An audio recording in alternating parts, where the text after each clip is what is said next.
महाजनपद 10 गणराज्यों से आपका संबंध है।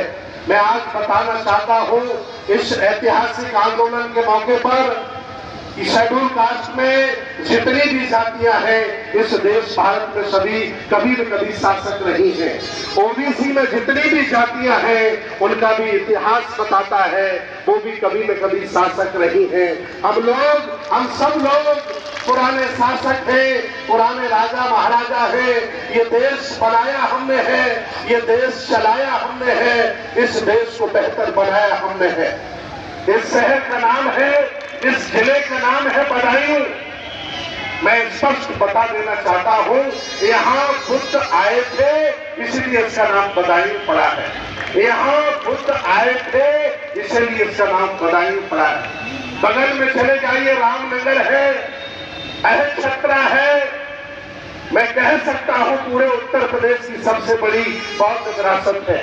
बगल में मझिया है, सम्राट अशोक जिसे कोई कुंड कहता है, मैं तो उसे बौद्ध मठ कहता हूं, वो बौद्ध मठ है। और पिछले 20 वर्षों से बौद्धों के पास, बौद्ध भिक्षुओं के पास उसका ताला चाबी है। और अगर उसका विकास हुआ है तो बौद्धों के प्रयासों से विकास हुआ है। अगर किसी एमपी ने अगर 1 करोड़ रुपया लगाया है तो यहाँ के बौद्धों ने संघर्ष किया है। चाहे वो सांसद धर्मेंद्र यादव रहे हो, चाहे वो सांसद संघमित्रा रही हो। और आगे भी अगर कोई उसका विकास होगा तो इसलिए होगा कि वो बौद्धों का मान सम्मान है और वो बौद्ध स्थल है। मैं बताना चाहता हूं, आपने अगर कुरेदने का काम कर दिया है तो धीरे धीरे ये आवाम हमारी जाग जाएगी। और हम लोग उस काम पर बहुत दिनों से संघर्ष कर रहे हैं। मुसलमानों के पास जितनी संपत्तियां हैं उन्हें वक्फ बोर्ड आपने बना के दे दिया। हिंदुओं के पास जितनी संपत्तियां हैं उनके 4 धाम, ज्योतिर्लिंग और बड़े बड़े मठ बनाकर उनके हाथों में आपने ले लिया। ईसाइयों के पास जितनी बड़ी बड़ी संपत्तियां हैं वो सब चर्चों के माध्यम से और मिशनरी स्कूलों के माध्यम से उन पर भी उन लोगों ने कब्जा कर लिया। लेकिन भारत में जितनी भी बौद्धों की संपत्ति है उसको भारतीय पुरातत्व सर्वेक्षण कब्जा करके एक सरकारी विभाग क्यों बैठा है।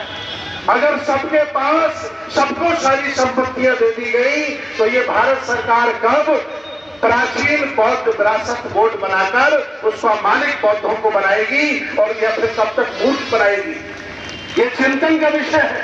यह सभी पढ़े लिखे लोग भगवान बुद्ध की विचारधारा को जन जन तक पहुंचाने वाले लोग आए हैं। सबके पास संपत्तियां हैं, सबने कब्जा कर लिया है, लेकिन हमारी संपत्तियों पर भारतीय पुरातत्व सर्वेक्षण का कब्जा क्यों? आज मैं आपको बताना चाहता हूं, पूरे भारत में वन विभाग से भी ज्यादा संपत्ति, सिंचाई विभाग से भी ज्यादा संपत्ति भारतीय पुरातत्व सर्वेक्षण के पास है। और उसके पास जो 99% संपत्ति है वो सब बौद्धों की संपत्ति है, आपकी संपत्ति है, जिस पर आपका मालिकाना हक है। लेकिन आपके कमजोर, बुज़दिल, नालायक और अज्ञानी होने की वजह से इन पढ़े लिखे लोगों ने गेम किया है, चालाकी की है, आपकी सारी विरासतों पर बलात् कब्जा कर लिया है। अभी इन्होंने जब मस्जिद में सर्वे कराने का अभियान चलाया तो मैंने दिल्ली लाल किले से इनको ललकारा, अगर सर्वे कराया और ईमानदारी से सर्वे करने वाले अगर गहरा सर्वे कर दिए तो मेरा बौद्ध मठ निकल आएगा। ना तुम्हारी मस्जिद बचेगी और ना तुम्हारा मंदिर बचेगा, क्योंकि तुम दोनों लोग बाद में आए हो। पहले हम लोग हैं, यहाँ के राजा महाराजा हम हैं, बौद्ध हम यहाँ के हैं, ये धरती हमारी है। 2500 वर्ष पहले यहाँ हम लोग आए, हम लोगों ने अपनी संस्कृति का विस्तार किया। 1400 वर्ष पहले इस्लाम आया और हिंदू धर्म की तो उम्र 1000 साल है। भारतीय इतिहास उठा के देख लीजिए, तमाम डीएम एसएसपी मेरी बात सुन रहे होंगे, छुप छुप करके एनआईओ वाले खबर दे रहे होंगे बाबा को कि बदायूं में कुछ हो रहा है। मैं आपको बताना चाहता हूं, अगर भगवान बुद्ध के महायानी परंपरा को परिवर्तित करके आपने अगर पाली को परिवर्तित करके संस्कृत और हमारे देवी देवताओं को परिवर्तित करके महायानी देवी देवता ने बनाया होता तो कभी भी ब्राह्मण धर्म और हिंदू धर्म यह पैदा ही नहीं होता। हमारे बौद्ध धर्म का बदला हुआ रूप हिंदू धर्म है। भारतीय हम हैं, असली सनातनी हम हैं, तुम लोग फर्जी सनातनी हो। अगर हिंदू चिल्ला रहे थे अब तक, आप क्यों बंद कर दिया हिंदू हिंदू कहना? क्योंकि सत्याग्रह प्रकाश लोगों ने पढ़ लिया, हिंदू का मतलब लोगों ने जान लिया है। अब ये सनातनी सनातनी चिल्ला रहे हैं। भगवान बुद्ध कहते हैं ऐस धम्मो सनातनो, भगवान बुद्ध का ही धर्म, प्रकृति का धर्म ही सनातन धर्म है। तो असली सनातनी कौन हुआ?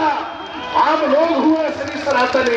ये फर्जी लोग हैं जिन्होंने साहित्य आपका चुराया, भाषा आपकी चुराई, मठ आपका चुराया, त्योहार आपका चुराया और आपका सब कुछ चुरा करके इन्होंने अपना धर्म बना करके। मैं बार बार कहता हूं लोगों से, क्यों भारत को हिंदू राष्ट्र बनाना चाहते हो? अगर बनाना है